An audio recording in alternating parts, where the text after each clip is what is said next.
ইনকিলাব মঞ্চের মুখপাত্র শরীফ ওসমান হাদির মরদেহ রাখা হয়েছে জাতীয় হৃদরোগ ইনস্টিটিউটের হিমঘরে। এর আগে তাকে বহনকারী বিমান বাংলাদেশ এয়ারলাইন্সের ফ্লাইটটি বাংলাদেশ সময় শুক্রবার সন্ধ্যা ৫টা ৪৮ মিনিটে শাহজালাল আন্তর্জাতিক বিমানবন্দরে অবতরণ করে। ইনকিলাব মঞ্চের ফেসবুক পেজে বলা হয়েছে, কাল বাদ জোহর জাতীয় সংসদ ভবনের দক্ষিণ প্লাজায় হবে ওসমান হাদির জানাজা। এরপর মরদেহ নেওয়া হবে ঢাকা বিশ্ববিদ্যালয় কেন্দ্রীয় মসজিদে। হাদির পরিবারের ইচ্ছা, জাতীয় কবি কাজী নজরুল ইসলামের কবরের পাশেই তাকে যেন সমাহিত করা হয়। বৃহস্পতিবার রাতে সিঙ্গাপুর জেনারেল হাসপাতালে মারা যান ইনকিলাব মঞ্চের মুখপাত্র শরীফ ওসমান হাদি।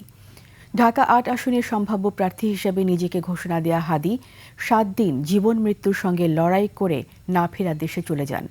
জুলাই গণঅভ্যুত্থানে এই অকুতোভয় যোদ্ধার মৃত্যুতে শনিবার রাষ্ট্রীয় শোক ঘোষণা করেছে সরকার।